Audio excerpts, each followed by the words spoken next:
तो जब वस्तु अनंत और O के बीच रखी हो तो देखिए यहाँ कहीं वस्तु रखी है A B। देखिए वीडियो बीच में इंटरप्ट हो गया था, उसके बाद से कंटिन्यू करता हूँ मैं। तो एक प्रकाश की किरण की समांतर ऐसे निकल गई, अपसरित हो गई, किससे गुजरती हुई प्रतीत हो रही है, फोकस से गुजरती हुई प्रतीत हो रही है। दूसरे प्रकाश की किरण जाती है इस प्रकार से, किससे, ये देखिए प्रकाशित केंद्र से। प्रकाशित केंद्र से जाने वाली प्रकाश की किरण सीधे निकल जाती है और वो मुड़ती नहीं है। तो ये क्या होगी, ये इसी प्रकार से वापस लौट जाएगी। तो ये कहाँ पर काटती हुई प्रतीत होती है, देखिए यहाँ पर काटती हुई प्रतीत होती है। तो यहीं पर क्या बनेगा, प्रतिबिंब बनेगा A डैश B डैश। तो यहाँ पर प्रतिबिंब बनता है। एक समांतर गई थी, समांतर फोकस से गुजरती हुई प्रतीत होती है।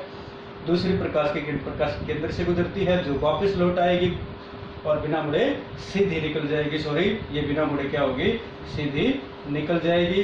तो जब सीधी निकल जाती है तो ये कहाँ से काटती हुई, यहाँ इस बिंदु पर काटती हुई प्रतीत होती है। बिंदु कहाँ है, F1 और O के बीच में है।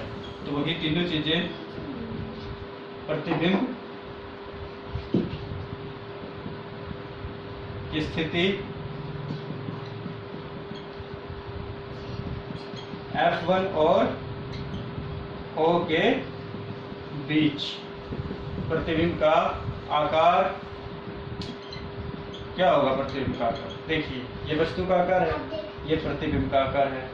क्या है, वस्तु से छोटा प्रतिबिंब बनेगा, छोटे आकार का होगा। और प्रतिबिंब की प्रकृति क्या होगी, वास्तव में काट रही है, नहीं काट रही, वास्तव में ना काटे तो प्रतिबिंब कैसा होता है, आभासी।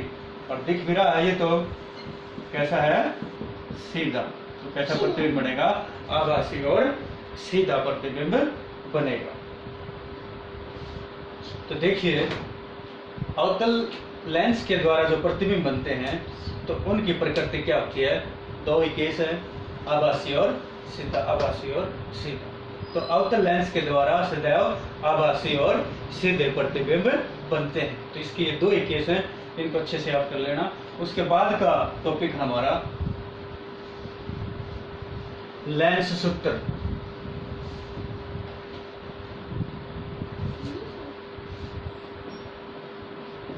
लेंस सूत्र, देखिए दर्पण सूत्र किया था हमने।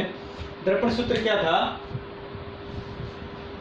प्रतिबिंब की दूरी, वस्तु की दूरी और दर्पण की फोकस दूरी के बीच संबंध दर्शाने वाले सूत्र को क्या कहते थे, दर्पण सूत्र कहते थे। यहाँ पर लेंस सूत्र क्या होगा, लेंस सूत्र होगा 1/v माइनस 1/u बराबर 1/f।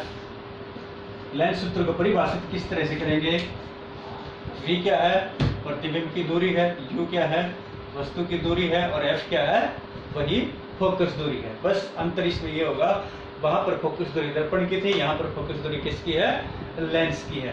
दर्पण सूत्र में यहाँ जमा का निशान था, यहाँ किसका है, माइनस का है। तो लेंस सूत्र में क्या होगा, प्रतिबिंब की दूरी, वस्तु की दूरी और लेंस की फोकस दूरी के बीच संबंध दर्शाने वाले सूत्र को लेंस सूत्र कहा जाता है। तो ये 1/v माइनस 1/u बराबर 1/f, ये है लेंस सूत्र। और ये इन चीजों का हमने पहले डिस्क्राइब कर लिया था, ये वही है। v क्या है, v है प्रतिबिंब की दूरी, और मैंने आपको बताया था सारी दूरियां किससे मापनी है, लेंस के अंदर, लेंस के प्रकाशी के अंदर से मापनी है।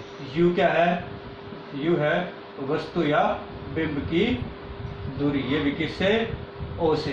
और f क्या है, f है लेंस की फोकस दूरी, ये लेंस की फोकस दूरी है f। तो ये हो जाएगा हमारा लेंस सूत्र। तो यहाँ तक आप इसको अच्छी तरह से करोगे, उसके बाद कल हम करेंगे, चलो एक टॉपिक और कर लेते हैं, आवर्धन। आवर्धन का सिर्फ सूत्र करेंगे हम। आवर्धन हो जाएगा m, हमने पहले भी किया था, s डैश बटे h, और ये होगा, वहाँ पर माइनस था दर्पण सूत्र में, यहाँ पर होगा v बटे u। ये दो फार्मूले आप याद करना, तो इनसे संबंधित जो न्यूमेरिकल हैं या इनका जो एक्सप्लेनेशन है किस प्रकार से इनको हम सोल्व करेंगे वो हम नेक्स्ट टॉपिक में करेंगे। Thank you.